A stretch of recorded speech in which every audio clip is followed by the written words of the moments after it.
Como les decía, este tercer panel se llama Retos y desafíos en la construcción de un Estado abierto en México.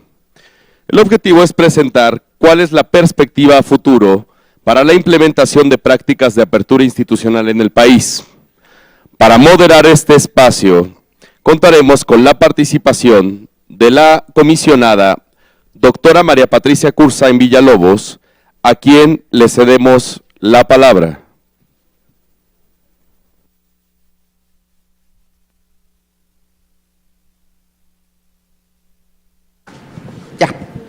Buenas tardes. Bueno, pues vamos a iniciar de inmediato por cuestión de tiempo y lo primero que tendría que decir es bienvenidos y qué bueno que estamos por aquí, que tenemos la oportunidad de reunirnos. Muchísimas gracias a nuestros panelistas que nos han acompañado en esta mañana y hoy en esta mesa que me parece que tiene una singular importancia. Tenemos en el programa para iniciar la presentación de los panelistas, que si ustedes me permiten, yo creo que todos son conocidos y he pedido la autorización de ellos para que no nos vayamos a extender con sus currícula. Eso, si ustedes nos permiten, vamos a dar inicio primero con nuestra compañera María del Carmen Nava, quien acaba de iniciar su cargo en el órgano garante del Info de la Ciudad de México, y que además comentaba con ella que a mí me da mucho gusto porque ella estaba antes como colaboradora en el INAI y pues la verdad nos da mucho gusto que ahora, como en otros casos, tengamos a nuestras compañeras también ahora de colegas comisionadas. Mucho gusto, muchas gracias. Y daríamos el inicio contigo, por favor, les rogaría 15 minutos, si eres tan amable, y te paso el micrófono. Gracias, comisionada. Buenas tardes, gracias por la oportunidad de participar en esta mesa de reflexión. Yo quisiera exponer sobre todo, justo centrarme a la pregunta detonante de cuáles son los retos y oportunidades del Estado abierto para los organismos garantes y concretamente para la Ciudad de México. En nuestro caso particular, comentaba hace unos momentos justo con el comisionado presidente que está aquí presente de la Ciudad de México, con Julio, que cumplimos hoy justo 2 meses de haber sido designados por el Congreso de la Ciudad. Y tenemos el gran reto de poder colaborar con, dentro del marco constitucional de la ciudad, establecen distintas características para poder desarrollar el Estado abierto. Y en ese sentido tenemos un gran marco constitucional del cual podemos partir para operar y poder impulsar distintas acciones muy concretitas que respondan a necesidades de la población en la ciudad. Y quisiera yo ir más allá, no solo la parte de ciudadanía, sino de la población en general, porque regularmente en términos de gobierno abierto nos ubicamos hacia la ciudadanía cuando en general también está la población de niños y de adolescentes. Entonces, regularmente hablamos y tenemos toda una población a quienes pudiéramos incorporar en todos estos ejercicios y creo que es parte de lo que tenemos que aspirar en la ciudad. En este sentido, también la Constitución de la Ciudad de México tiene una característica bien importante que es diferente del resto del país, y es que establece justo el Parlamento abierto para operar por parte del Congreso, y eso es todo un elemento distintivo y esperamos también poder hacer cosas interesantes por parte del Legislativo de la ciudad. También han tenido muestra y nos han expresado como integrantes del organismo garante su intención de poder andar y llevar a cabo justo la apertura en distintas acciones dentro del legislativo. Ese es otro de los retos. Y claro, lo que me interesa también rescatar mucho es que el organismo garante de la ciudad, estamos integrados por 5 personas, 4 de las cuales somos nuevas, y en ese sentido también tenemos un interés de dar una dinámica tener nuevos bríos para impulsar justo esta agenda. Y estamos justo en la perspectiva de poder dar el salto de gobierno abierto a Estado abierto para, desde los organismos garantes, empezando por nosotros mismos, dar un salto no solo en términos de calidad de la información que arrojamos y que compartimos, sino también de los ejercicios que aquí se han comentado de transparencia proactiva que tanto requerimos, ¿no? Y en ese sentido quisiera nada más enlistar, porque regularmente también en estos ejercicios de apertura nos enfocamos justo y sobre todo uno de los elementos que marca la métrica de transparencia, que es la de participación ciudadana, pero en la apertura también nos interesa mucho generar memoria y utilizar archivos. O sea, eso es algo que tenemos que ser muy claros en poder abonar para las instituciones de la ciudad. La generación de archivos tanto documentales como electrónicos. Otra de las características que también quisiera comentar es la información que se genere también tendría que partir de estándares de ética y de integridad suficientemente claros. ¿Para qué? Para poder justo responder a las necesidades de las personas, de combate a la corrupción, de un ejercicio de gobierno honesto, de no solo de un ejercicio de gobierno honesto en jefatura de gobierno, en alcaldía, sino también en los poderes legislativo, judicial e, insisto, en organismos autónomos. Parte de los elementos también que quisiera comentar es que la información que se arroje públicamente aborde tanto la oportunidad como la exhaustividad. ¿Esto qué quiere decir? O sea, que finalmente todo el ejercicio público contribuya a especificar cómo está funcionando, que lo difunda con oportunidad y justo con las características de no solo hablar a los pares, es decir, a otras instituciones, sino que se puede utilizar un lenguaje accesible, un lenguaje sencillo, un lenguaje ciudadano, y creo que eso es de los grandes retos que tenemos desde la autoridad.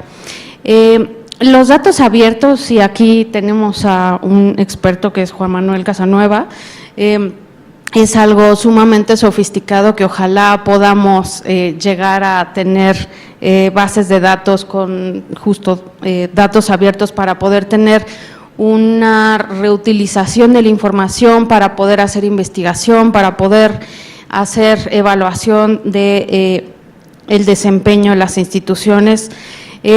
Pero ojo, que esta evaluación no sea ajeno a las necesidades que, insisto, se plantean como preocupaciones de cualquier persona que viva en la ciudad o que transite por ella, ¿no?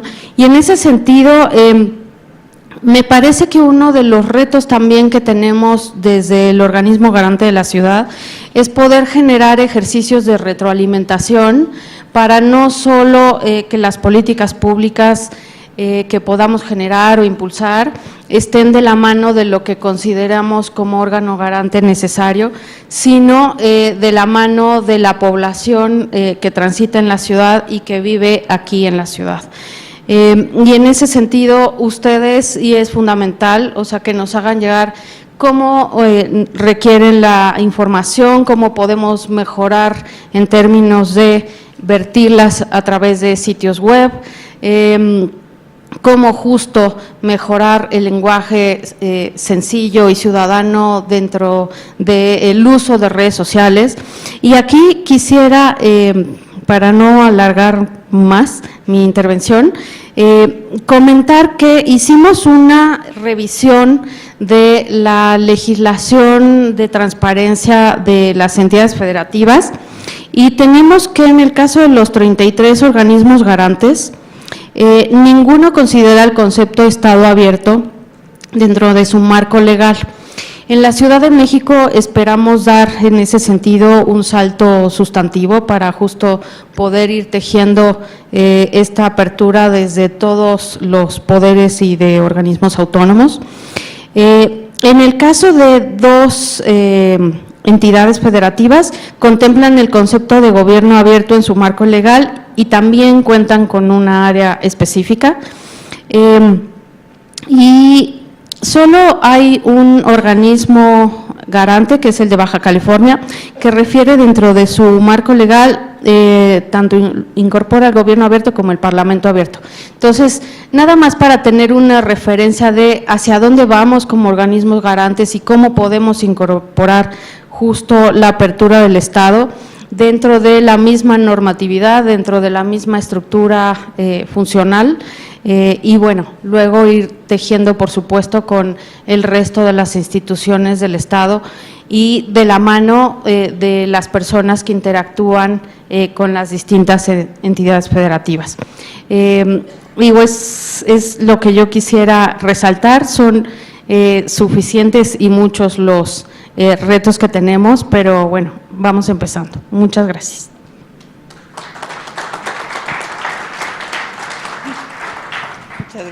Muchas gracias. Bueno, pues muy interesante y qué bueno, ¿no?, que vienen estos proyectos, estas ideas, impulsar esto me parece extraordinario. Y qué bien, el estudio comparativo me parece muy importante, muy importante. Ahora tenemos el gusto de cederle la palabra a la maestra Cintia Patricia Cantero Pacheco, que como ustedes saben, pues es la comisionada presidente del órgano garante de Jalisco y que también coordina la Comisión de Gobierno Abierto. Entonces, sin más preámbulo, gracias. Muchas gracias, comisionada. Y buenas tardes a todos. Ha sido una jornada interesante, de muchísima retroalimentación. Y bueno, desde mi punto de vista, ¿cuáles son los retos y desafíos para poder lograr o sembrar el tema y las prácticas de Estado abierto?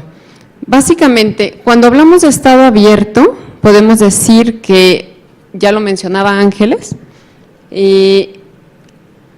abarca más instancias que aquellas que han estado involucradas de origen en estos ejercicios de gobierno abierto. Y en este sentido, abarcaría, hablar de Estado abierto, de desarrollar prácticas o este tipo de prácticas de apertura y de participación ciudadana desde los diferentes niveles de gobierno, así como desde las diferentes instancias públicas, del Poder Judicial, del Poder Ejecutivo, del Poder Legislativo, de organismos autónomos, incluso, ¿por qué no?, de aquellas instituciones donde la propia ley de leyes de transparencia en el país ya ha definido que también están sujetas al escrutinio del manejo del recurso público o de los actos de autoridad que llevan a cabo, porque también estamos hablando que pudiéramos generar prácticas de apertura respecto a lo que están llevando a cabo. Es decir, estaríamos hablando de un todo, de abarcar el universo, de la apertura de lo que se está haciendo en cuanto al manejo y la toma de decisiones.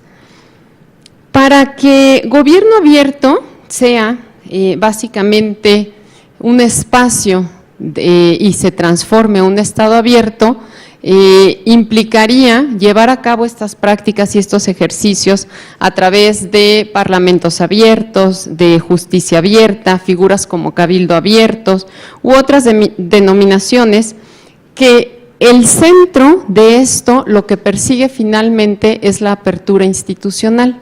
La apertura, insisto, de los procesos, de las tomas de decisiones para conocer e involucrar a los diferentes sectores de la sociedad a que participen en esa toma de decisiones que se están llevando a cabo.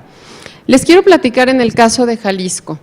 En Jalisco, un Kleenex, por favor. En Jalisco, desde que comenzamos con estos ejercicios de gobierno abierto, Desde que comenzamos con estos ejercicios de gobierno abierto, tomamos la decisión o teníamos la visión de involucrar precisamente a diferentes instancias, con el propósito o la finalidad de, si bien es cierto, no de trabajar compromisos, o sea, ejecutar compromisos a través de los ejercicios de gobierno abierto, sí por lo menos de que se fueran involucrando con estos términos de participación ciudadana y de generar los espacios de apertura. Y por lo tanto, en Jalisco, desde que se conformó el secretario, se tomó la decisión de este secretariado conformarlo con el Poder Legislativo, con el Poder Judicial, con el Poder Ejecutivo. Incluimos también a un representante de municipios, es decir, incluimos a un municipio, en aquel entonces fue el municipio de Guadalajara, y por parte del sector privado o de sociedad civil, incluimos a diferentes sectores, sector empresarial, sector social, sector académico y en un inicio también convocamos y formó parte del secretariado a los medios de comunicación. En este sentido, insisto, si bien es cierto los compromisos que surgieron del primer plan de acción fueron orientados, la mayoría de estos compromisos, 6 de los 7 que tuvimos, recayeron en ejecución del Poder Ejecutivo, de instancias del Poder Ejecutivo, y uno de ellos en el municipio que participó, que fue Guadalajara. Básicamente, el haber involucrado a todas estas instancias, lo que generó fue que se pudiera permear ya el tema en todas estas instancias. Hasta este momento no hemos trabajado compromisos con el Poder Judicial a través de los ejercicios de gobierno abierto, ni tampoco con el Poder Legislativo, pero sí perfectamente conocen la esencia de lo que consiste y del término que en el momento en que establezcamos un compromiso con ellos se trata. De hecho, el día de mañana, en el caso de Jalisco, estamos ya por dar arranque a los trabajos de nuestro segundo plan de acción y nos pusimos un reto. Estamos generando un espacio nuevo, además de estas instancias que les acabo de comentar, que integran de origen el secretariado de gobierno abierto, estamos adicionando como una figura de integrantes itinerantes a los 5 municipios de zona metropolitana, Zapopan, Guadalajara, Tlaquepaque, Tonalá y Tlajomulco, que son aquellos que en materia de transparencia, y hace un momento tuvimos al presidente de Zapopan, pero en realidad los 5 municipios de zona metropolitana, los principales, en materia de transparencia y de acceso a la información son municipios que ya tienen cumplimientos altos. Y en ese sentido, el ITEI buscó a los municipios y lo que platicamos fue generar o dar un paso más y que no se queden en estar nada más cumpliendo con los estándares de transparencia. Los invitamos a la mesa de gobierno abierto para que conformen el secretariado de manera itinerante, mientras que ejecutan compromisos derivados de gobierno abierto en el segundo plan de acción. Por lo tanto, nuestro secretariado en este segundo plan de acción va a estar enfocado en trabajar compromisos, uno al menos, con el Poder Judicial. Ya también platicamos y establecimos que también el Poder Judicial ya tiene que trabajar un compromiso en este plan de acción, toda vez que ya tiene un plan de acción anterior, mediante el cual se dio, ya tuvo un ejemplo de cómo cómo se puede trabajar a través de estas prácticas. También vamos a trabajar otro compromiso con el Poder Legislativo, con los 5 ayuntamientos y incluimos también en el secretariado como parte integrante a una instancia que es el Comité de Participación Social, que a nivel nacional es el Comité de Participación Ciudadana, la instancia ciudadana del sistema anticorrupción, porque queremos trabajar un proyecto, aunque los compromisos sean diferentes, pero que el objetivo de los compromisos, todos los que se vayan a establecer por cada uno de los integrantes del secretariado vayan enfocados a combatir la corrupción. Por eso también incluimos al Comité de Participación Ciudadana del Estado de Jalisco, y la intención es ahora que todos los compromisos que se vayan a derivar del segundo plan de acción, independientemente de la temática que vaya a quedar en cada uno de los compromisos que le toque a cada integrante, el fin último sea aperturar la institución pública determinada, pero para combatir corrupción. Este sería como el eje general sobre el cual se estaría construyendo el siguiente plan de acción. Adicional a esto, invitamos a diferentes sectores de la sociedad, diferentes representantes de la sociedad, quien quisiera hacerlo, a firmar como testigos sociales de este arranque del secretariado, de tal forma que no nada más el secretariado o los integrantes nos involucremos en este trabajo, sino que aquel ciudadano que haya firmado la declaratoria el día de mañana y quiera darle seguimiento al compromiso que esté ejecutando el Poder Judicial, lo pueda hacer. Lo puede hacer desde el arranque, desde la construcción del compromiso hasta que termine este compromiso.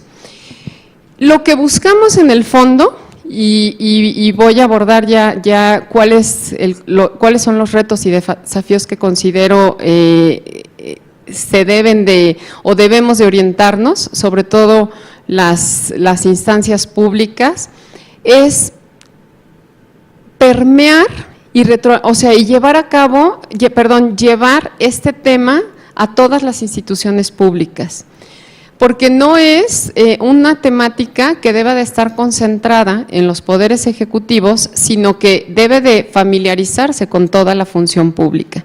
Y en ese sentido, lo que buscamos es que se difunda esta temática, buscar que de fondo, que ese es uno de los principales retos que tenemos, buscar que se cambie este chip y esta visión de los funcionarios públicos para que se cambien estas prácticas sobre las cuales se había estado trabajando durante años y que quienes nos hemos dedicado a estos temas sabemos que no es nada fácil generar las transformaciones al interior de las instituciones públicas. Fue difícil lograr que poco a poco se fuera abriendo información pública. Ahora imagínense el reto que implica lograr que las decisiones que se están tomando por parte de las instancias públicas ahora tengan que ser de manera colaborativa. Este es uno de los principales retos que debemos, me parece, atender, que es que se modifique esos hábitos y esas costumbres que hemos tenido o que se han construido en las instituciones.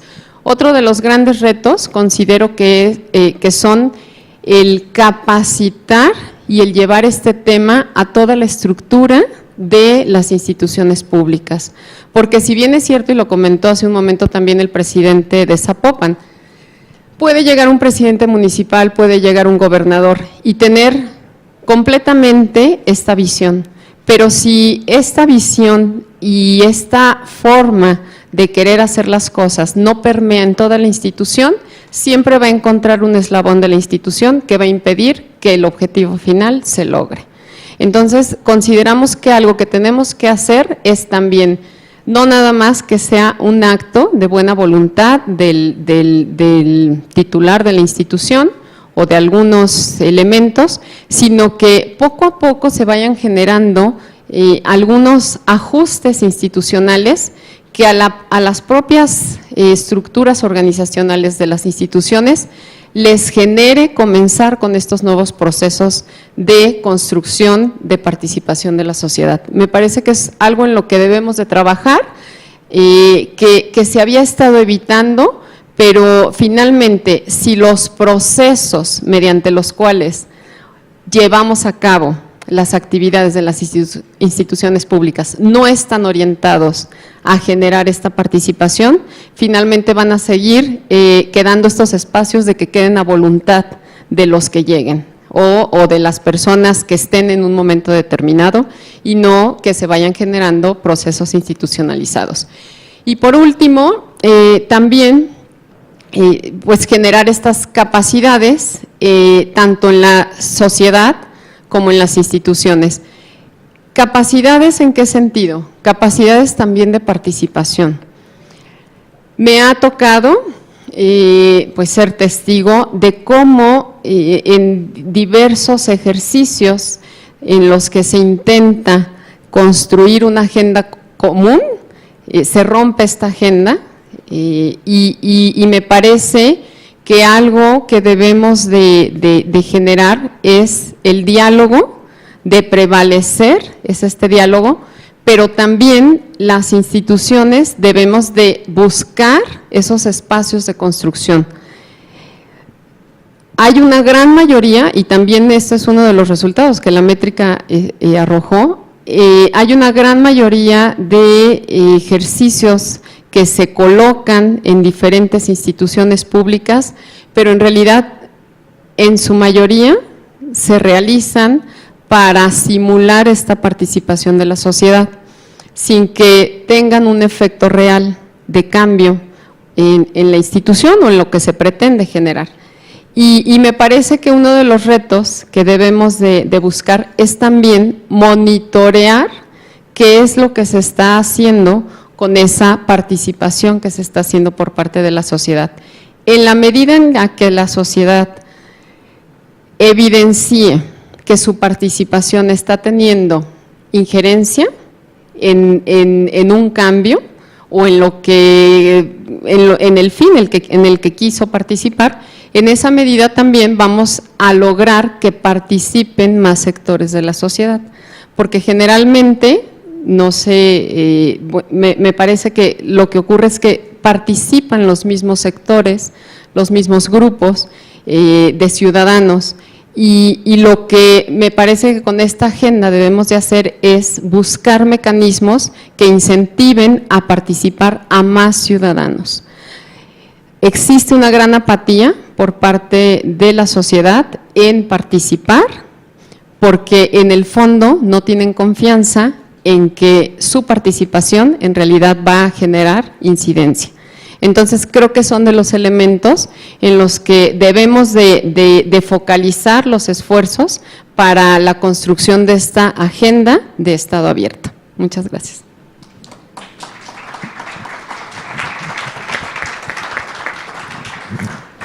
Bueno, pues también unas ideas muy claras y qué interesante pues que se haga el seguimiento y que se involucren de esa manera a todas las personas, los medios, que también hablabas, que también me parece muy importante. Por supuesto, muchas gracias. Y ya ahora le pediría al doctor Ernesto Insunza Vera, profesor investigador del CIESAS, Unidad Regional del Golfo, si nos hablara sobre la incidencia desde la participación ciudadana, que me parece que es su tema. Muchas gracias. Gracias. Muy buenas tardes. Gracias por la invitación al INAI y al CIDE. Gracias a ustedes por mantenerse después de la hora esta crítica en la que nos baja la glucosa, pero estamos aquí firmes. Muchas gracias. En primer lugar, quiero hacer un reconocimiento al gran esfuerzo que implica esta segunda versión 2019 de la métrica. Creo que hay avances sustantivos y creo que también, como lo comentaba hace un momento con su coordinador, con Guillermo Cejudo, nos da suficientes elementos para saber hacia dónde tenemos que marchar, tanto en términos de política, pero también de cómo medirla. Y creo que ahí podemos dialogar de manera muy fructífera entre el INAI, los centros académicos que nos dedicamos a esto o que nos interesa, pero también con la sociedad y con otras entidades y dependencias de nuestro país. Creo que necesitamos un proceso inteligente colectivo para que dejemos atrás esta invitada de segundo plato, esta parte, la parte en la que nadie quiere entrar directamente o se quiere, pero como segunda opción, ¿no? La participación ciudadana desde los años 2000. En nuestra transición en este país, yo creo que es la gran deuda de este país, es con la construcción de participación ciudadana para el control democrático de lo público. Y si no tomamos buena cuenta de ello, no vamos a entender a cabalidad lo que dice en la página 50, son 3 palabras, pero citando al informe que está presentándose el día de hoy, dice: aunque algunos sujetos obligados cuentan con mecanismos de participación ciudadana, estos no siempre están en funcionamiento, no permiten que los ciudadanos incidan en las deliberaciones o decisiones, ni se les suele dar seguimiento a los acuerdos que ahí se generan. Ese número tan bajo en el cual tiene la métrica en términos de participación de lo que sería la oferta participativa del Estado mexicano es vergonzoso. Yo creo que no se puede decir algo menos que eso para saber de qué tamaño es el reto que tenemos que entre todos y entre todas tomar a partir de hoy o de mañana, para que lo platiquemos rápidamente. Esto además es un estudio que le da concreción en una medida, con unas fuentes verificables, con datos abiertos. Yo nomás leí el informe, pero ya nos avisaron que vamos a poder entrar al dato duro de cada uno de los sujetos obligados, y esto exactamente coincide con otros esfuerzos que se han hecho por estudiar la participación en este país. Uno de esos estudios decía que tenía 4 características que también hace 3 años decíamos que era vergonzoso, porque era una participación centralizada. Es decir, un Consejo Nacional es el que se hacía en la Ciudad de México, invitados del centro hacia el sur de la ciudad, y eso era, bueno, cuando mucho el poniente, porque había gente dispuesta a venir de Santa Fe o de los lugares donde estaba haciéndose la participación, que era elitista y en el mejor de los casos consultiva. En el mejor de los casos consultiva, pero que descoordinaba cualquier tipo de política. No hay una sola política que vaya del municipio a la federación, articulando espacios de participación para la toma de decisiones. Y los que había en el sexenio pasado se destruyeron. Caso muy importante, lo que tenía que ver con medio ambiente. Es un caso para estudiar cómo se puede desmontar un área de participación o un área de política pública donde la participación tenía cierto tipo de incidencia. Y en su conjunto era una participación sin consecuencias, que esto es lo más grave. Yo no voy a participar una segunda vez si la primera que lo quise hacer no tuvo consecuencias. Y es algo de conocimiento del sentido común, pero que cuando nosotros, si fuésemos y nos pusiéramos difíciles en la medición, el último dato que trabaja la métrica caería radicalmente si solamente diéramos por buena la participación que tiene consecuencias. Si fuera eso, estaríamos realmente para atrás en los números del conjunto del índice. Y esto me parece que puede ser un punto donde podríamos dialogar cómo medir de manera radical, que no quiere decir destructiva, sino ir a la raíz de lo que no está funcionando. En resumen, este otro estudio del que les hablo decía que era un régimen hermético a la participación y que por lo tanto el verdadero cambio de régimen a partir de entonces que se estudiaba sería cambiar los términos de la relación Estado-sociedad, que es en el fondo de lo que estamos hablando. No estamos hablando de obligaciones legales, no estamos hablando de buenas voluntades políticas, sino de cambiar las relaciones entre Estado y sociedad. Es por eso que yo claramente lo digo ya hace algunas participaciones, que si no nos tomamos en serio que lo que necesitamos es una política nacional de participación, no vamos a avanzar, ya no solamente en cómo la medimos, sino incluso de qué estamos hablando, porque las diferentes iniciativas no tienen que ver con una visión en conjunto articulada y seria de lo que implica la participación ciudadana en la toma de decisiones públicas. Segundo punto, voy a decir 4 puntos y voy a tratar de ceñirme lo mejor al tiempo. Voy bien. La pregunta detonadora decía, ¿es posible institucionalizar los mecanismos de participación? Sí, la respuesta, por supuesto que sí, pero cuidado, no solamente institucionalizada, no caigamos en esta experiencia que países de nuestro entorno o países de los que podemos aprender en la que todo se puede institucionalizar. No todo se tiene que institucionalizar, pero cuidado, tenemos que identificar de qué estamos hablando cuando hablamos de participación. Yo digo que la participación, lo más visto y pocas veces pensado como tal, es esa conquista civilizatoria que es el voto libre en nuestro país, que define en términos claros quién toma decisiones públicas, define el poder público. Pero hay otros elementos en los cuales la participación es fundamental y que es la que no nos tomamos en serio, y es la participación que permite mantener democrático el poder. Un poder que puede ser electo de manera transparente en elecciones justas y libres puede convertirse en no democrático si no lo controlamos democráticamente. Y ese es el papel al que les invito a que pensemos en cómo construimos esta política nacional de participación. Y además, en términos de la función pública, no de la Secretaría, sino de la función pública en general, necesitamos saber qué opinan aquellos para los cuales nos debemos como funcionarios públicos, como tomadores de decisiones. Si no lo sabemos, también podemos dejar de estar trabajando para ello. Tercer punto que quiero comentar con ustedes: tomémonos también el tiempo de identificar qué es lo que pasa cuando hablamos de institucionalización de la participación. Yo creo que hay dos tipos de debate que tenemos que también dar en esta lógica de una política nacional de participación. Primero, hay elementos en los cuales podemos incidir y otros no, y otros en los cuales es necesario que definamos de qué hablamos cuando hablamos de participación. Si hablamos de grados de participación, hay un primer grado, digamos, que tiene que ver con una participación cívica, que va a estar dirigida o pensando o incidiendo en los servicios públicos, pero que se refiere a yo y mis intereses, ¿no? Que es algo que yo creo que no es el objeto de esta política nacional de participación. Segundo, es un grado en el cual la participación comunitaria, que para mí es fundamental, y más en esos momentos de crisis, de seguridad y de confianza en lo público, es fundamental, pero que está dirigida a la comunidad, que incide en la comunidad, y es decir, afecta al nosotros y lo nuestro. Y tampoco me parece que sea el centro de una política nacional de participación. ¿Cuál para mí sería el centro de lo que tenemos que definir una política nacional de participación? La participación ciudadana en sentido de que incide en la política, es decir, en lo común. Y tenemos que definir qué es lo común que queremos definir y que queremos controlar democráticamente, para entonces llegar a pensar de qué manera esa participación toma cuerpo.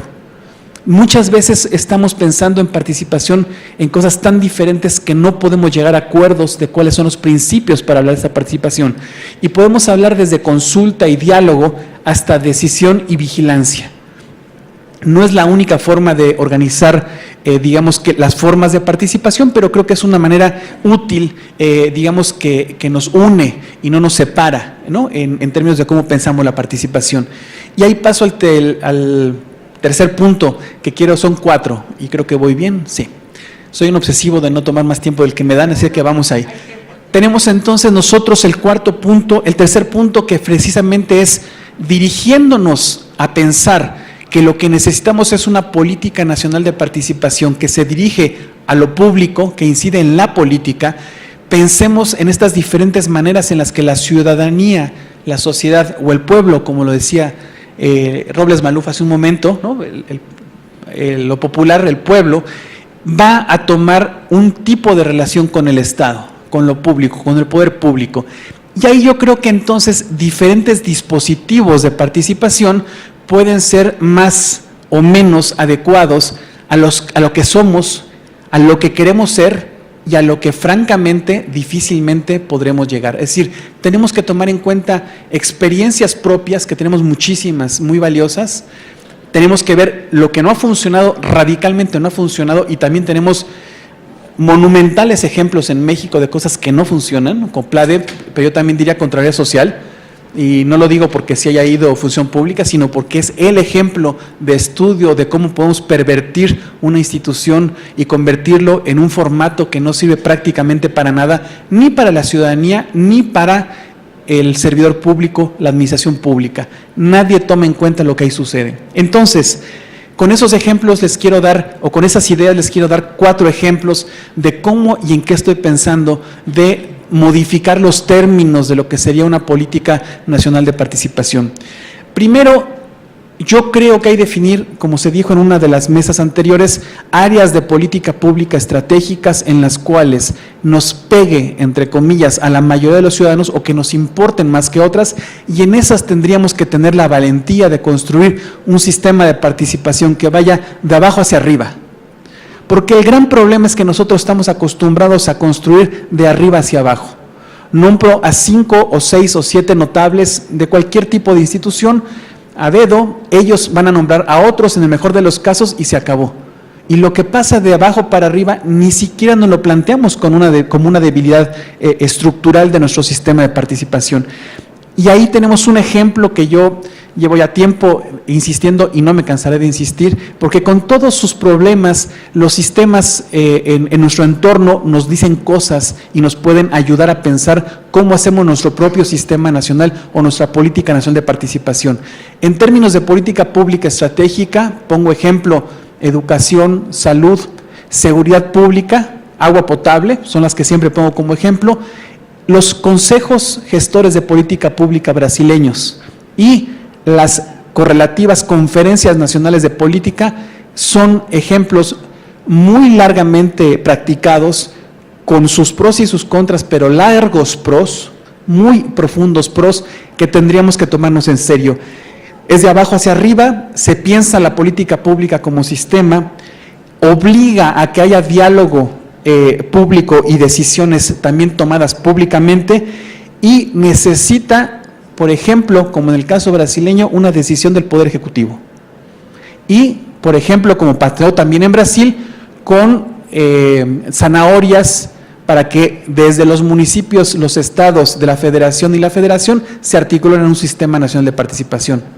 Hay una parte del presupuesto que no te voy a bajar para salud municipal si tú no participas con un consejo gestor de política pública de salud y además con el cual tiene que ser paritario. Definamos quién participa y cómo participa, pero sí hay formas de hacerlo, están documentados y son millones de experiencias que están documentadas. Ese es un primer ejemplo, consejos gestores de políticas públicas, conferencias nacionales de política pública. Segundo ejemplo, esto que yo siempre pongo como ejemplo de cómo hemos echado a perder una maravillosa idea en México como la Contraloría Social, yo creo que teníamos que retomarla seriamente y tendríamos que, dejémosle el nombre, o cambiémosle a auditoría social, como en los 2000 se debatió, o pongámosle veedores ciudadanos, como se dice en Colombia, como ustedes quieran, pero la idea es que vamos a ejercer los ciudadanos y las ciudadanas un papel de vigilancia de lo público, de programas y políticas públicas. Ahora, aprendamos de lo que no funciona. Primero, liberemos la obligatoriedad estéril que actualmente tiene a todo el mundo pensando que la Contraloría Social es ese rollo que ya me llegó encima, esa maldición que tengo que llenar en formatos y que no sirve para nada. No estoy inventándomelo yo, estoy reproduciendo lo que se dice en entrevistas con decenas de actores clave de este ejercicio mexicano de la Contraloría Social. Segundo, por favor, potenciemos actores legítimos de la vigilancia de lo público. Pueden ser los beneficiarios, perfecto, pero pueden ser sus vecinos o pueden ser organizaciones de cualquier tipo que estén interesadas e interesados en vigilar de manera legítima a partir de la lógica de Contraloría con dientes. Es decir, que cuando hago algo, sirva para algo y sea trazable esa acción de vigilancia. Articulemos también este tipo de ejercicio ciudadano como actualmente no se hace con los sistemas de control interno y externo de las políticas y los programas. Porque muy poca gente dentro del aparato gubernamental se toma en serio lo que pasa en esos diferentes puntos del control interno y externo y el control ciudadano. Y utilicemos, por favor, para la mejora de la política pública, la maravillosa inteligencia que por ahí se queda en los cajones de la Contraloría Social. Aquí que necesitamos que tomen en serio su papel el Ejecutivo de nuevo de la función pública y que haga incentivos a través de los sistemas anticorrupción y de transparencia. Tampoco necesitamos, yo concuerdo, una ley nacional de participación, hagámosla en 6 años, pero ahora necesitamos decisiones de transformación concreta que nos hagan acumular conocimiento y práctica y construyamos una política nacional de participación que no necesita una reforma constitucional. Tercer ejemplo, plan de metas.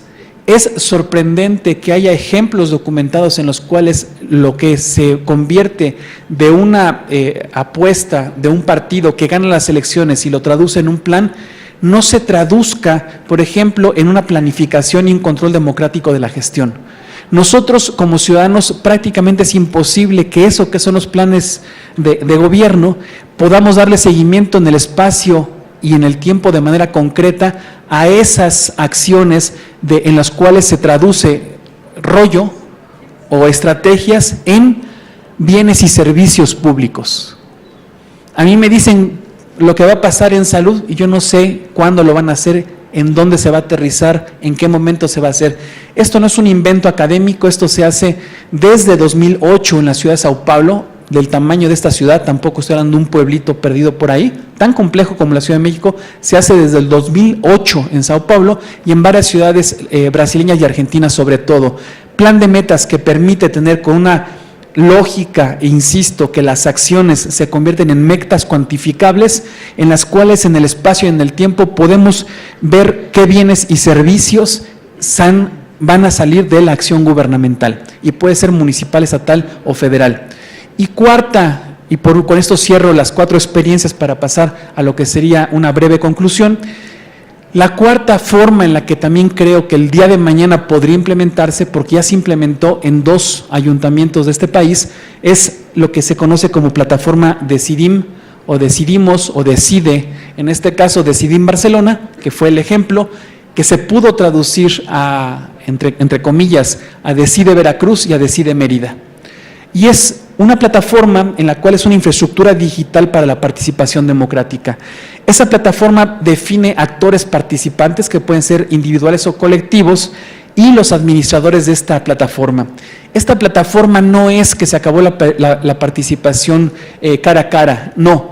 Esta plataforma es tan flexible que además ayuda a que la participación virtual a través de la plataforma y directa en las asambleas, encuentros o como le quieran llamar, puedan estar articuladas, pero con cierto tipo de lógica modular que permite que los espacios de participación y componentes de participación, es decir, mecanismos, puedan ser vistos por todos. Si yo quiero venir aquí y participar en la asamblea porque tengo tiempo y las ganas y la falta de vergüenza, lo digo. Pero si yo quiero estar en mi casa porque no puedo, porque me da agorafobia, puedo dar seguimiento y al haberme registrado con mis datos oficiales, puedo participar con opiniones o en su momento con votaciones. Mi pregunta es, ¿por qué no lo hacemos, por ejemplo, para el Plan Nacional de Desarrollo? ¿No? Una plataforma así, ¿por qué no la utilizamos? Tenemos unos días en febrero, va a llegar al Poder Legislativo, durante 2 meses tienen máximo para poder discutir eso. ¿Por qué nos quedamos en los foros? Esos foros a los que algunas personas van casi siempre, el que está más informado y el que tiene menos vergüenza de hablar en público y lo dice. Pero ¿por qué no tenemos una plataforma así? Es una plataforma gratuita y que tiene, como llaman ellos, 6 códigos de garantías democráticas o contrato social de esta plataforma, que será siempre un software libre y contenido abierto.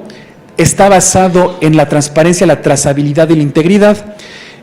Tiene trabajo por la igualdad de oportunidades e indicadores de calidad, trabaja con la confidencialidad de datos, con el compromiso y responsabilidad para responder a esta articulación de la participación y con una lógica de mejora continua y colaboración institucional.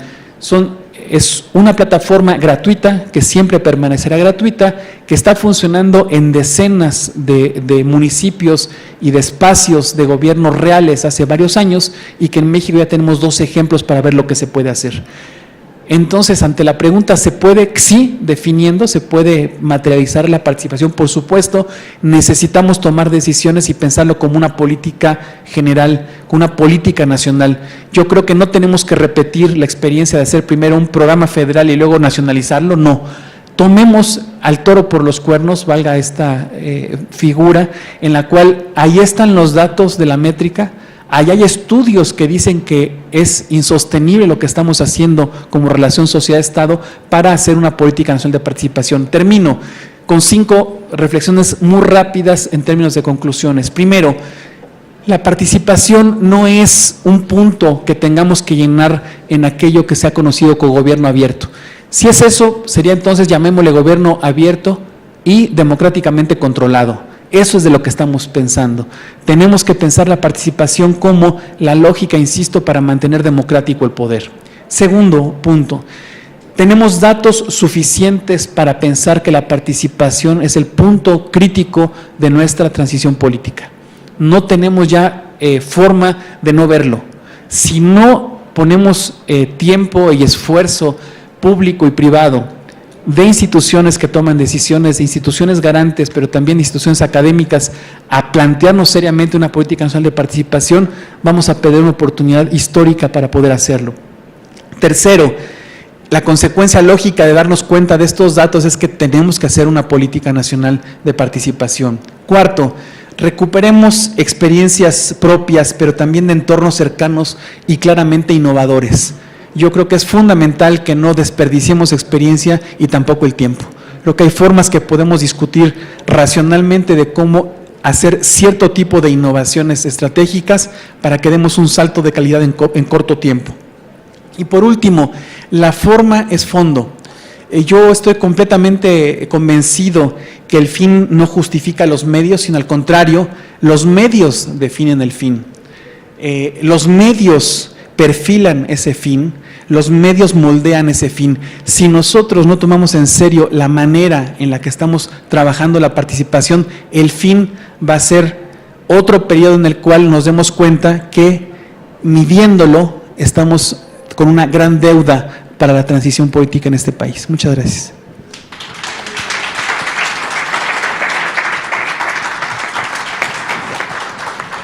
Muchas gracias, ya conseguimos aquí otro micrófono.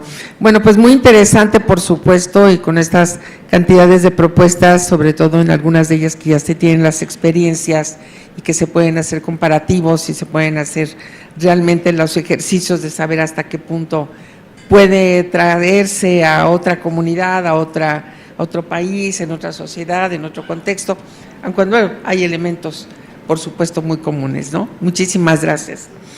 Yo le pediría ahora al maestro Juan Manuel Casanueva, representante del Núcleo de Organizaciones de la Sociedad Civil de Gobierno Abierto en México y director general de SocialTIC, avanzar en temas de frontera, es su tema, como transparencia proactiva y datos abiertos, por favor. Muchas gracias por estar aquí. Aún seré lo más breve posible. Básicamente me gustaría retomar un poquito lo de participación ciudadana y vemos dónde se van encajando los temas de tecnología y datos.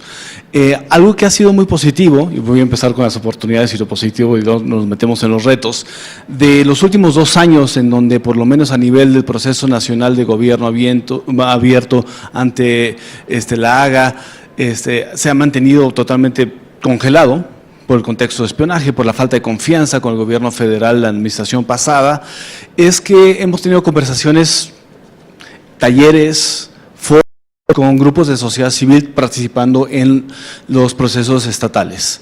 Y en esos foros y en esos espacios hemos tenido que, en lugar de ir a platicar conceptos o teorías, pues a compartir básicamente errores y justamente compartir también retos. Y una de las cosas que muchas de las conversaciones inicialmente debatimos es, bueno, ¿por qué estamos hablando de gobierno abierto y para dónde va esto? Y surgen básicamente 3 empujes muy interesantes con diferentes facetas. El primero tiene que ver con que, por supuesto, es una exigencia ciudadana. Y ahorita les cuento una anécdota, pero es una exigencia ciudadana y por eso los quienes estamos en sociedad civil en esos temas, independientemente que nuestras causas particulares sean otro tipo de temas o causas, esto es una exigencia ciudadana y si fuera más asequible, más fácil de entender y sobre todo participar, seguramente habría millones de personas también exigiéndolas. Lo segundo es que también es parte de una cadena ya de décadas de exigencias, institucionalización y de normativas que tienen que ver con transparencia y rendición de cuentas. Entonces, ¿de qué sirve tanto avance, tanta construcción, tantas peleas justamente para tener mecanismos de acceso a la información, transparencia proactiva, si de repente pues son pocos proporcionalmente las personas que usan eso y la utilicen para incidir, ni siquiera para participar del todo? Y lo tercero tiene que ver con algo un poquito más millennial, que es Estamos en el siglo XXI, por favor, ¿no? ¿Cómo es posible que desde el punto de vista tecnológico, lo decimos mucho, un poquito de broma, un poquito en serio, cómo es posible que si ya tienes un sistema de información, simplemente no suba a la página de internet esa hoja de cálculo que le exportó con su sistema de información? Para alguien que lleva una contabilidad es extremadamente fácil, ¿no? Entonces, dentro de esa lógica, esos tres factores dicen, perfecto, podemos combinarlos para que haya mecanismos formales, estructurados, en donde cualquier persona pueda justamente participar de diferentes maneras, de manera informada, porque tienes acceso a información para poder justamente resolver problemas públicos y algo todavía más poderoso, que es justamente co-crear soluciones para ello en diferentes ámbitos federales, estatales y locales, ¿no? Entonces, tiene mucha lógica que estemos hablando de esto, la exigencia está ahí y se ha vuelto también exigencia no solamente desde grupos que están promoviendo transparencia y participación ciudadana, sino también quienes venimos de tecnologías. Voy a una anécdota siguiente. Hace prácticamente un año que se hizo la primera cumbre de gobierno abierto aquí, justamente en el INAI, tuvimos una sesión, una jornada de sociedad civil. Y pues había ya más de 200 personas, algunas a título individual, algunas representando organizaciones de sociedad civil con diferentes instancias.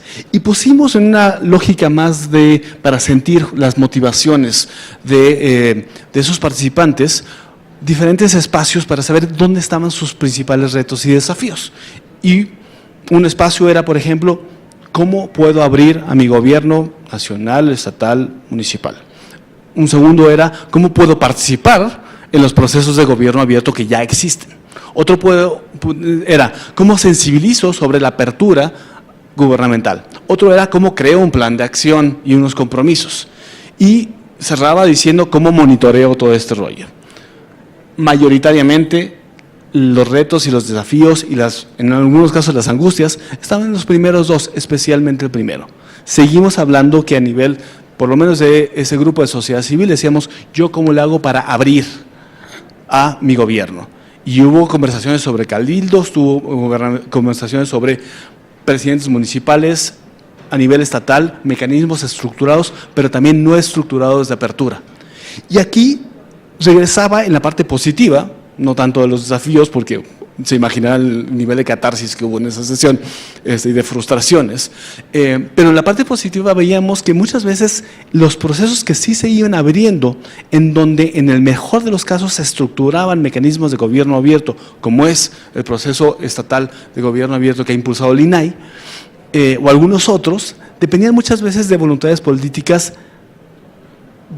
de diferentes niveles. Y muchos de ellos podrían ser impulsados por voluntades políticas de funcionarios de niveles medios, de alcaldías o a niveles estatales en ciertas dependencias. Muchas veces la transformación, el inicio de un mecanismo de apertura se daba ahí y era muy positivo porque quienes todavía estábamos luchando por el contexto de incidencia decíamos, a ver, si no podemos lograr el mecanismo total, en donde se involucra el órgano garante, en donde se involucre el gobierno del Estado y también sociedad civil, vámonos por causa con alguien que tenga voluntad y política de justamente abrir no solamente información, sino también procesos y mecanismos de participación ciudadana. ¿Vamos bien hasta acá? Perfecto. Entonces, aquí lo que derivó la conversación, y eso ha sido una reflexión mucho más grande, que Ernesto lo toca perfectamente, era, una vez que empezamos a hablar del gobierno abierto, ¿cómo le hacemos para que la participación sea relevante, para que sea real?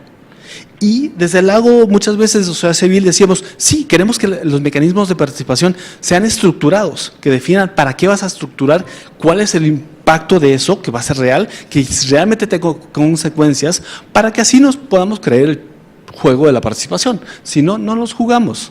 Y hay demasiado escepticismo ante el gobierno y especialmente los políticos.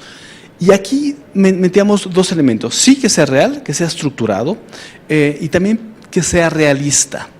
Y en los mecanismos realistas, ahí hay un componente tecnológico importante. ¿Por qué? Porque estamos en el siglo XXI y por lo menos la mitad de quienes estamos aquí estamos de alguna manera conectados a Internet.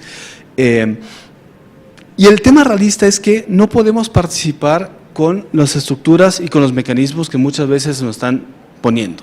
Lunes, 1 de la tarde, 2 de la tarde, ¿quién puede venir aquí si estamos trabajando o lidiando con las cosas de la vida diaria, ¿no? ¿Cómo podemos atender y cómo podemos hacer realistas esos mecanismos de participación? Ahí los que venimos de tecnología decimos, utilicémoslas. Aquí, quienes están impulsando mecanismos de participación es, a ver, hay muchas lecciones ya offline para aprender y podemos combinarlas y puede haber mecanismos híbridos, la plataforma, pero también los kioscos de gobierno cercano. El contexto de CIDE Madrid es maravilloso, justamente por eso. Entonces, lo que sí estábamos viendo es que estos mecanismos se podían construir, había suficiente información y que cuando se podían ambicionar con las contrapartes adecuadas dentro del gobierno que tenía esa voluntad política, se podían hacer cosas realmente del impacto que se está buscando, ¿no? Y que la ciudadanía se volvía apática a medida de que ya no venía por dónde y donde nuestro último mecanismo de participación es básicamente cerrar la calle. Si no tenemos espacios, vamos a seguir teniendo lógicas de participación que no son constructivas. Y la otra cosa interesante es que en esas conversaciones veíamos que muchas veces algunas áreas que se ven lejos de la ciudadanía, portales de transparencia proactiva, datos abiertos, tenían consecuencias reales a medida que había intermediarios, en el mundo de los datos abiertos los llamamos infomediarios, que traducían esa información a las necesidades de información que la ciudadanía debería tener. Y eso para cerrar el círculo, que para tener gobierno abierto, pues no solamente se necesitan esos mecanismos de participación estructurada, sino que a medida que haya más ciudadanía mejor informada, va a ser mejor su participación. Y ese círculo no se está dando del todo. Y aquí déjenme hacerle también reflexiones a dos elementos para poder cerrar ese círculo. Primero es gobierno, comunicación social. Comunicación social no forma ciudadanos. Comunicación social generalmente es propaganda de los titulares de quienes de la dependencia en turno, y hablo de todas. A medida que como comunicación social, utilizando todos los aspectos online y offline, pueda formar a los ciudadanos y pueda decirles cómo participar, por dónde va la cosa y dónde está la información, se vuelve mucho más útil. Pero el decir, estamos trabajando para ti, o miren, estamos en una linda reunión y fotografías, o eslogans que muchas veces no nos dicen mucho, no están cerrando ese círculo. Y también del otro lado, en esa misma responsabilidad estamos quienes estamos en sociedad civil.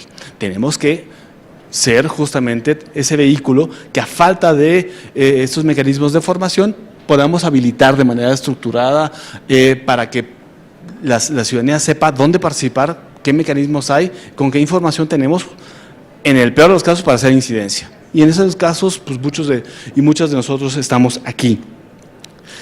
Y ahí es cuando decías, perfecto, entiendo cuál es el rol de los portales de transparencia proactiva, que además de ser el insumo principal para los especialistas involucrados en los temas, y los datos abiertos también, pueden servir, una vez que se dé esto, de esa cascada de información para habilitar a más personas.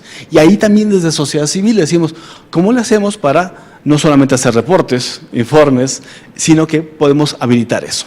Y hago eco también mucho al índice justamente de participación que trae esta métrica. Si Guillermo se hubiera puesto estricto, pues básicamente hubiera sido desastrosa esa evaluación, pero aquí lo importante es tomar ese indicador como el piso mínimo y hacernos las preguntas de, bueno, ¿cuál debería ser la escalerita para exigir a quienes están impulsando gobierno abierto, independientemente de el nivel o el ámbito en el que están, para que haya diferentes tipos de participación ciudadana?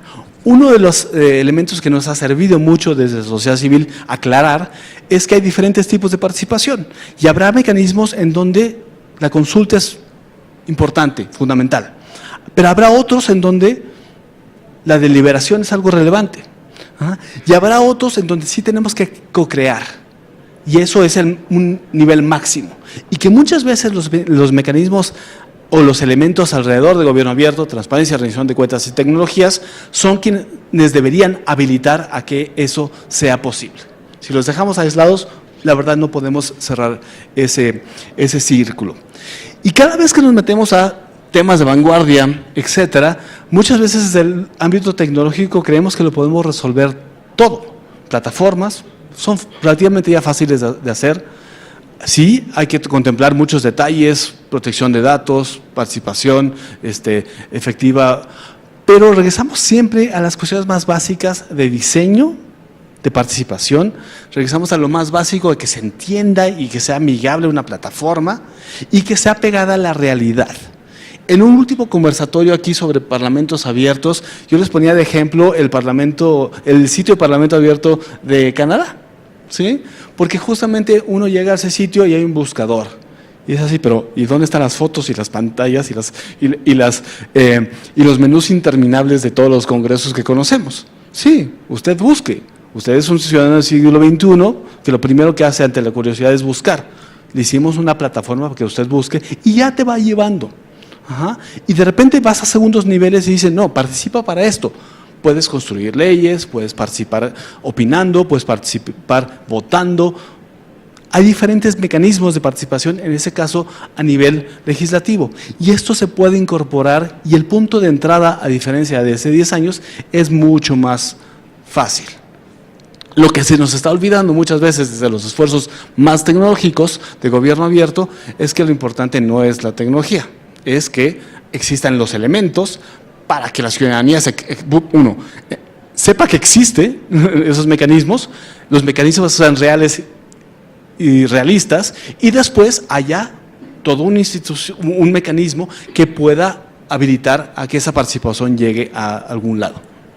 Hasta ahí la dejamos. Muchas gracias.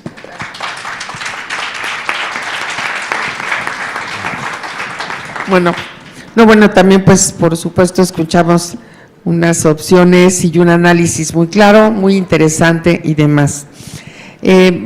Sobre todo que yo creo que estamos oyendo, escuchando los puntos de vista precisamente que tenía también como fijación este evento, el punto de vista no solamente institucional, no solamente lo que el INAI pueda ver, sino también estamos viendo cuál es la perspectiva, cómo se ven las cosas desde la ciudadanía, como bien dice Mari Carmen, porque es la sociedad, que yo también siempre hablo de sociedad en general, y que estamos teniendo pues de la sociedad civil un punto de vista importante que es la voz de la sociedad como tal en forma organizada y a la que pues hay que traer cada vez más para que puedan hacerlo, inclusive desde la escuela, enseñar a los niños a que tienen que participar. Bueno, pues me parece todo muy interesante, no tenemos preguntas, el tiempo ya ha terminado, pero ¿qué les parece a ustedes que les pregunte? Si tienen todavía algo, un minutito, por ejemplo, que quisieran agregar, que quisieran decir algo y que con mucho gusto podría ser. ¿Vieron? Bueno, gracias. Bueno, digo, la verdad es que las aportaciones creo que además de retroalimentarnos, creo que van en sinergia de lo que hemos estado compartiendo y justo hace un momento que, bueno, al inicio de este evento, cuando se presentó la métrica, Guillermo comentó que esta cuestión donde en ocasiones se menciona que por no tener todas las condiciones, no sé, tecnológicas, de infraestructura, etcétera, en ocasiones no se genera estos espacios de participación. Bueno, yo coincido con lo que mencionó Guillermo, no es pretexto, me parece que las condiciones se deben de generar desde, o más bien con base en las características que cada institución tenga o que cada comunidad tenga. Es decir, debemos de buscar esas áreas de oportunidad, tanto desde la institución en la cual se esté generando estos espacios de participación y de incidencia, como también desde las comunidades que estén o que quieran incidir. Desde ambos sectores me parece que se deben de buscar estas áreas de oportunidad y quizás no sean los grandes proyectos de éxito, pero lo que sí creo que debemos también de focalizar los esfuerzos más allá de los resultados en los procesos que se vayan generando, en los procesos de comunicación, en los procesos de retroalimentación, porque finalmente lo que me parece que debemos de incentivar y de fomentar es quitar esa figura en la que la autoridad por sí misma tomaba las decisiones, que también muchos de los ejercicios de participación ciudadana se fomentan o se generan con base en eso, ¿no? Porque las autoridades determinan qué ejercicios van a poner. Entonces, me parece que lo que debemos de rescatar o debemos de fomentar es estos espacios públicos donde ambos lados, por así decirlo, se sienten, dialoguen y construyan de manera conjunta y, insisto, revisar o tomarle atención al proceso de construcción más allá del resultado. Si logramos que se generen estos espacios de diálogo, me parece que a la larga va a ser el éxito en sí mismo, va a ser precisamente el diálogo que se pueda generar y que a través de ese diálogo se pueda también pues lograr incidir en la toma de decisiones y que las políticas que puedan surgir o también las decisiones que puedan tomar las autoridades vayan de la mano de la sociedad y no solamente aquellos que de manera unilateral se consideró que van a ser casos de éxito y que sí, no puedo negarlo, en ocasiones lo son, pero me parece que hablar de Estado abierto o de gobierno abierto o de los ejercicios de gobierno abierto tiene que ver con este elemento principal de incluir en esta construcción de soluciones y de alternativas a la sociedad. Muchas gracias, maestra Cantero. Mari Carmen, ¿alguna? Sí, gracias, comisionada. Quisiera comentar lo que dijeron aquí sobre participación y comunicación social.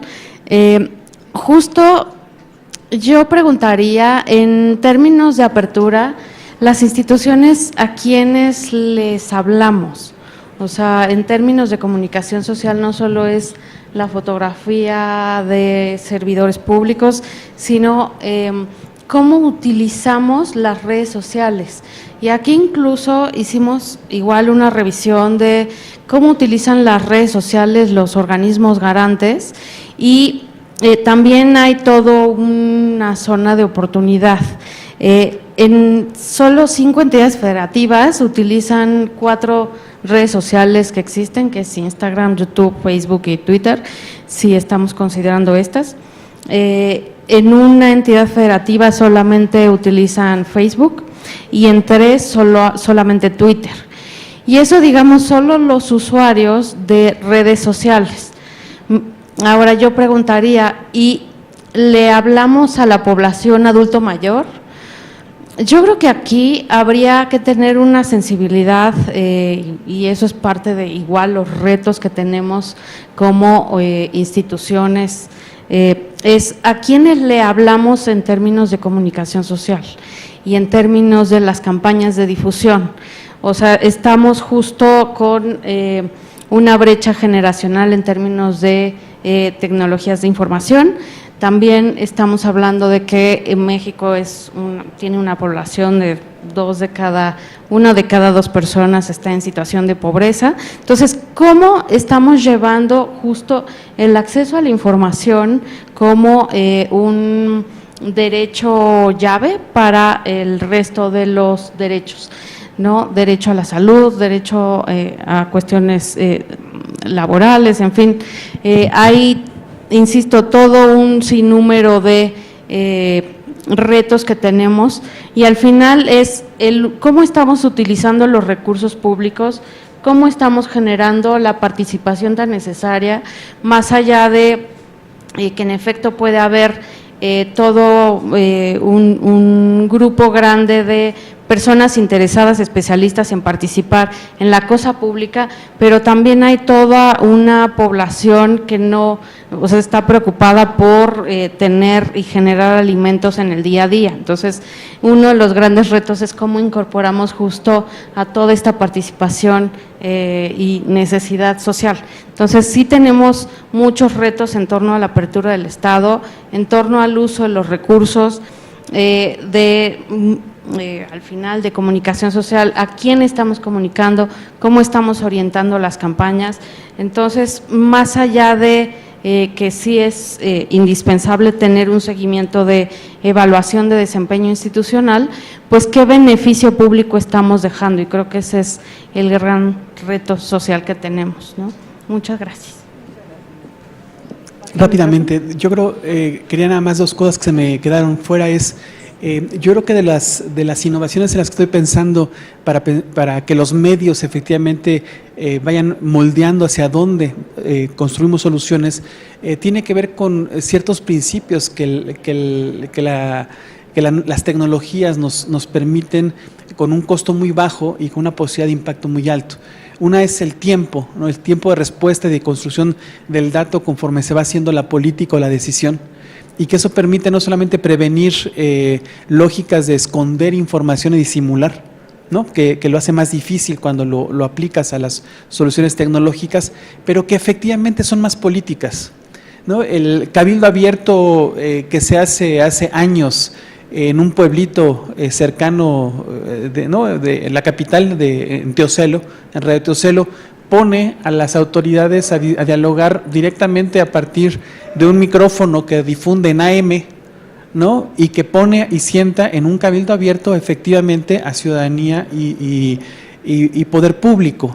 Entonces, yo creo que ni el fetiche de la tecnología por el cual una plataforma te resuelve algo que es tomar decisiones públicas de otra manera para articular sociedad y Estado, pero tampoco decir que es lo mismo hacer las cosas sin tomar en cuenta las innovaciones. Y una fundamental, me parece a mí, tiene que ver con algo que hemos aprendido al trabajar con gente que trabaja innovación, y es la experiencia del usuario, que no solamente es lenguaje ciudadano, sino que las tripas del Estado mexicano no pueden ser expuestas tal cual, porque lo que haces es que solamente gente que tiene tu capacidad, tu información o tus contactos te entienda.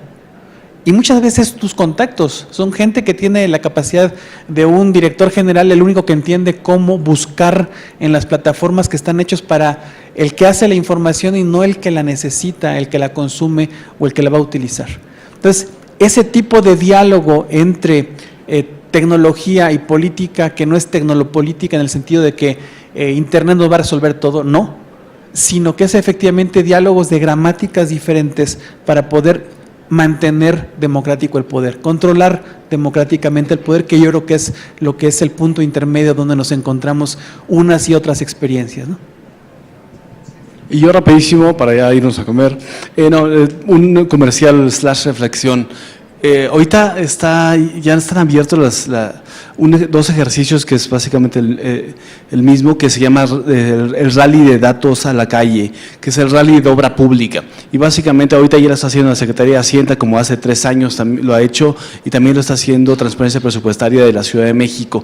Y básicamente es un ejercicio que se ha hecho en conjunto con sociedad civil para motivar a que la gente visite un portal, ¿sí?, en Internet, donde están la información de obra pública, en este caso de gasto federalizado y también el gasto de la Ciudad de México, que están apenas abriendo, y que vayan a verificar esa obra. Es algo muy sencillito, pero sí le han metido mucha comunicación para tratar de incentivar eso, y uno va a verificar la obra con la información que está en esa página de Internet y va a hablar con responsables para ver si es que el avance físico, el avance financiero es tal cual el que lleva. Y les puedo contar 2 conclusiones muy lindas de los últimos 2 años de este ejercicio. La primera es que participan muchos universitarios. Y no tanto por el premio, por más que a veces hay premio, ¿no? Pero participan muchos universitarios más allá de gente especializada en transparencia. Y la segunda es que, como la primera intuición es ir a verificar la obra más cercana a nuestro contexto, trabajo, hogar, básicamente, te enganchas con ese proceso de obra. Entonces ya hay personas que hacen solicitudes de acceso a la información relacionada a la obra porque ya justamente dijeron, ok, este progreso posiblemente lo pueda creer, este no tanto, yo voy a investigar un poquito más, sea un puente o un hospital, ¿no? Entonces se empiezan a dar este tipo de cosas. Está de aquí al 2 de marzo los 2 rallies abiertos, participen. Así que, bueno, hasta ahí me quedo. Muchas gracias. No, pues muchas gracias por la información. Muchísimas gracias por su muy importante e interesante participación. La maestra Cantero se disculpó porque tenía que tomar su vuelo de regreso a Guadalajara. Muchas gracias a todos por su participación, por su asistencia, por su interés. Gracias, comisionado Joel, comisionadas y comisionados compañeros que andan por aquí. Mucho gusto, gracias.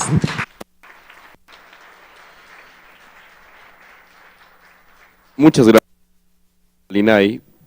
Les recordamos que en la página del INAI, en la sección de Gobierno Abierto, pueden encontrar todos los materiales, el informe de resultados, el resumen de ese informe de resultados y el informe ciudadano, en donde pueden ver las cifras por entidades federativas, por cada sujeto obligado y a detalle por cada uno de los órdenes de gobierno. Muchísimas gracias por su